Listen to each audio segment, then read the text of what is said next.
Good morning and welcome to my hobby bench once again. So just a much shorter video than the last several have been. Short video showing once again the kindness and generosity of people, subscribers, friends to this channel and to me. I have a mystery box here today and I'll show you the box. And this is the last you're going to see that box because I'm going to put it on the floor and show you the contents of it. So there's the box. Here it goes onto the floor. I think the best way to explain this box is simply to read the letter that was enclosed with it, and then we'll get on to the contents of this. So it says, David, I'm sending these engines to you as a gift to use any way you see fit for your channel. I've been watching your channel for at least a decade now. That is incredible because the channel's been going for a decade. So this man, wonderful, human, generous person, Jim, has been watching my channel since the very beginning, which is amazing in and of itself. I too love these little powerhouses of engines and find them extremely interesting. I've been into this hobby since 1979 and it's been a great hobby for me. I came about your channel by accident one day and have been hooked ever since. I'm honored to have actually met you after all these years.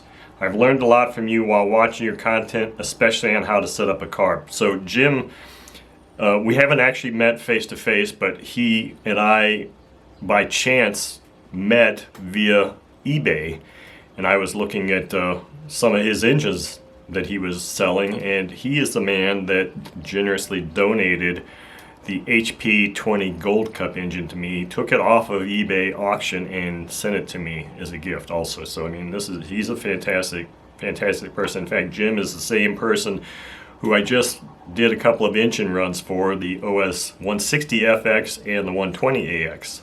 So that's the same person. Over time, I'll be sending you more engines to run and tune for me if you don't mind. Of course not. How can I mind? With someone as generous as this, whatever you want, Jim, you can have. Also, I'll most likely be donating engines and supplies that you can use on your channel. Thank you. Thank you, Jim. I also want to thank you for running my two OS engines. That was extremely cool to see my engines run by you on the channel. Thanks again, and best regards, Jim. In closing, it says here, these engines haven't been ran in a long time, so I'm hoping they're still in good running condition. Well, I took the liberty of looking at them very briefly last night, and I can assure you, Jim, they are in fantastic condition, and I would have absolutely no issue putting them on the channel or putting them on the stand right now. So let me adjust this camera here and let's start looking at these engines. So I'm just randomly grabbing one of them, and this is the first one here.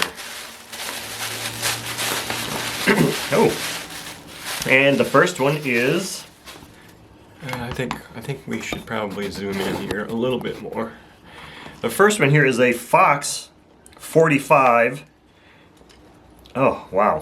Look at this. It's a Fox 45 Deluxe. And the Deluxe is because it comes with a spinner. It just doesn't have the back plate and the spinner adapter. But I have those things from another engine that I can use should I choose to use the spinner. Oh, yeah, it's got very good compression. And it's in extremely good shape. I really don't like how I've got this camera up here positioned. I need to reposition that at some point. Yeah, this is incredible. I mean, if this is how you keep your engines from not being used for many years, Jim, I'd say probably better than I do mine. Now the carb is a slightly tight, but easily remedied. So let's set this one aside here real quick. And we'll go on to the next engine. Again, random order, just pulling engines out here.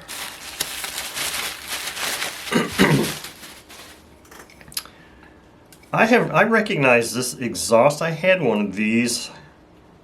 I don't remember the manufacturer of this exhaust. This engine looks to be a Veco 40 or a K&B. This exhaust clamp is, it just says 40 here, and it sort of looks like the Veco maybe. Got a pericarb and this cool exhaust. I like that dual looking exhaust. Sorry if I was flipping it around too fast, I was just excited. So this, and I don't like the way I got my camera up there positioned. I have to keep my hand right here. Very nice engine. So the thing that tells me, this looks very much like the Canby engine I've got in the box there, Canby 40. I think it's the 4011 model number. It looks a lot like that because of this portion here and the size. I won't be able to know for sure until I take this off if it says Canby under there or Veco, but I think that might be a Canby engine. Okay, next one.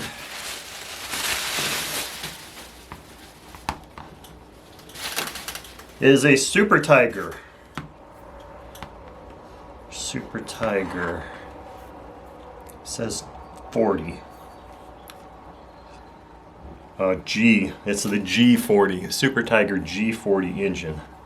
Wow, this is in really nice shape. I mean, all of these engines are. Jim, when you were saying you might run them first, I'm like, why? These things are perfect. There's nothing wrong with any of these engines whatsoever. They all have excellent compression. They all turn over very freely. And you can't ever go wrong when you get one of these nice Super Tiger Mark, I think they're Mark 10 or Mark 5 carbs. I can't recall off the top of my head now. This is an older one because of this design, this exhaust design. If this is all period correct on this engine, that's a sweet engine. I like all engines, but okay, so next one. There's two more in here. This one and the final engine. This looks familiar. Look at this. It's a OS Max FX engine. However, this is the 46. This is probably one of my favorite two-stroke engines of all time, just because I had so many back in the days when I was flying. Man, that thing's got serious compression. The thing I think is interesting about this particular one is this is not an OS exhaust. And yet it's got this longer expansion tube here. It's almost like, I don't know that I've ever seen a non-OS exhaust like this. Maybe this is an ASP exhaust. It's interesting because the tip here is kind of polished, and then you've got this expansion length here. So this is probably more kind of similar like a tuned pipe. I guess the only drawback I would say that these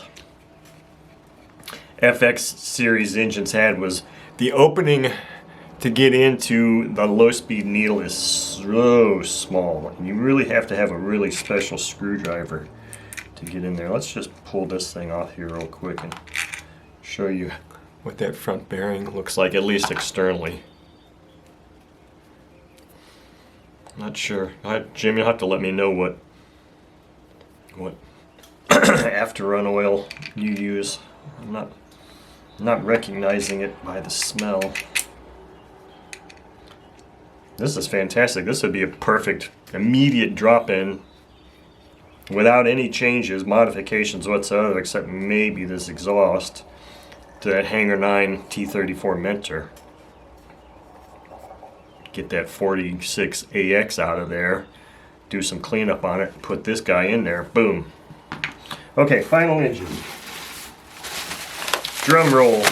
Let's see what this last one is here. OS. Interesting. OS SF. It is a 46 FX. Now that is super, super cool. I have not had a 46 FX in 7 years, maybe more. I think the last one I had I gave away to somebody. That's got an interesting little set of prop hubs here on this. God, this is the premier 46 size engine of the probably When did 46FX or SF come out? Definitely early 90s. This was the premier 46 size engine. Could still be.